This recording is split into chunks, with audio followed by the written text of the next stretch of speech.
Welcome to Dallas, Texas. We're here for the 75th annual meeting of the Society of Vertebrate Paleontology here on the 14th of October 2015. My name is John Long. I'm the president of the Society of Vertebrate Paleontology, and we're here at the 75th annual meeting, the meeting where we love to get together and talk about our new discoveries, our breakthroughs, and of course to rekindle old friendships. And as we get together here with our colleagues to discuss the latest discoveries, it's time to reflect on another iconic image, the Society's logo. Who created it, and what are the symbols that it signifies? I'd like to introduce Matt Colbert. My grandfather was a curator at the American Museum of Natural History in New York City, and my grandmother was a scientific illustrator who illustrated many of the books and fossils that he described. After the Society of Vertebrate Paleontology was established, they realized that it needed a logo to symbolize the society. And my grandfather brought back the task to my grandmother, who settled upon some elements that she thought were emblematic of the field as a whole. Ned and Margaret lived in New Jersey with their sons. Margaret did her art on the back terrace. All the while the children would be running around. She submitted several designs to Ned, and finally, one Sunday afternoon, working in the sun with a vicious cold, she came up with the design that is now the logo of the SVP.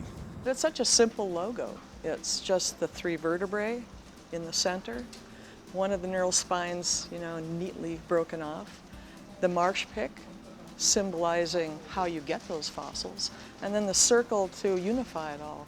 So it's a very simple, very elegant logo. But it says so much about vertebrate paleontology. The vertebrae being the data that we use to study the fossils, right? The bones themselves. And the pick, which really symbolizes that you need to go out and find these things. And no matter how much technology advances and how we find new ways to collect data, the basis of paleontology is finding the fossils and going out and getting them. What really brought it home to me was when I found out that Margaret Colbert did it. To me, the fact that this art was put together by someone so intimately associated with paleontology also made a real statement to me. This is Ned Colbert's original marsh pick. This was the one that was used as the model for the SVP logo. It's an iconic tool for vertebrate paleontology, in part because it's on our logo, but also because in the old days, people used these in the field, and it works well for the kind of work that we do. It's delicate enough that it doesn't do a lot of damage if you actually hit a bone. The vertebra illustrated in the logo actually represented an extinct amphibian called Archaeops, and this was described by a famous paleontologist, Edward Drinker Cope, and was actually illustrated by Margaret Matthews' father, my great-grandfather, William Diller Matthew. Kind of all ties together in a family in that respect. So Matthew, after joining the American Museum in 1895, rose rapidly through the ranks. By 1908, he was curator in charge. William Diller Matthews' daughter, Margaret Matthew, married Ned Colbert at the American Museum. And that was just a tremendously productive relationship, both in terms of their caring for each other as a family and their fruitful thinking about science together. The elements in the logo also illustrate two famous characters in the history of vertebrate paleontology. One of the things that's interesting to me about the SVP logo is that you have the Archaeops specimen described by Cope and the marsh pick superimposed. And Cope and Marsh are two famous people with respect to what's become known as the Bone Wars. They kind of went at each other in the literature and in person and in the field. Marsh was a leading paleontologist at Yale University, and Cope was based in Philadelphia. And both the East Coast was the center of vertebrate paleontology in the mid-1800s. When the western interior of the United States was opened up to exploration, both Cope and Marsh had field parties out in the West collecting fossils. Edward Drinker Cope was the scion of a very wealthy family. He inherited what would be now in the tens of millions of dollars when his inheritance came through, and he used it all basically to build this collection, and he kept it in his house. And later in life, he ran into financial difficulties, and the American Museum of Natural History was able to purchase parts of the collection. My name is Laura Hornbach, and my great-great-great-grandfather Jacob Bull discovered the Archaeops skull on the North Texas frontier on the Red River in 1876. He gave that skull to Edward Drinker Cope, who named it. Our family was part of the original Swiss colony here in Dallas, and Jacob was more comfortable speaking and writing in German. Archaeops was part of a very important early Permian vertebrate community.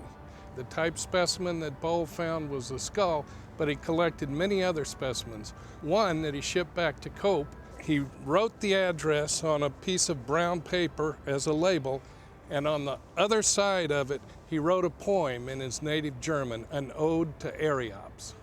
Nun wirst du mit noch manchen anderen zum Sitze des Professors wandern. Geistreich denkend wird er dich erwecken, aus deinen Trümmern dich zusammensetzen. Der Nachwelt wird er dann erzählen, wie du gebaut in deinen Zähnen, wie du gelebt und wie verschwunden, benennen dich und was gefunden. Now you will, with some few others, trek to the professor's seat, awaken through his careful thought, be reassembled from your fragments, to tell to others yet to come, from the sculpting of your teeth, how you lived and disappeared, name you he will, and what he found. I was 12 years old when I went on my first dig. My mother came along, and I found what I later would know was an Eriops clavicle. At first, it was exciting to find my first bone. It looked like a tooth. It later became a rib. I got to jacket my own fossil and take it back to the museum. And then it was later discovered it was Eriops, the iconic animal of the SVP logo. One of the big efforts SVP is making is to be a lot more international. And one of the results of this is that now our iconic logo for SVP is now not so North American centric, but we have members from all over the world. So our symbol has moved all over the world as well. I carried back this SVP logo to Japan, and even because I have these Mongolian students, I have many connections with other countries, so this logo distributed in many countries in different generations.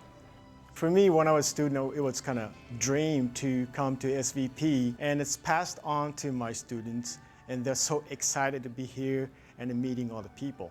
And they have more connections with other people from other countries. Whenever I go out in the field, I always wear my SVP hat. It's a khaki hat, always put it on, has the logo right on the front of it, Society of Vertebrate Paleontology. I'm always very proud to wear that. So I wear it in China, I've worn it in South Africa, I'll wear it again in South Africa this year, but I always take that with me. Marsh and Cope are brought together in the SVP logo. The vertebrae described by Cope. Behind them, a marsh pick. The circle represents SVP unity. First used in May 1943, it has symbolized our society ever since.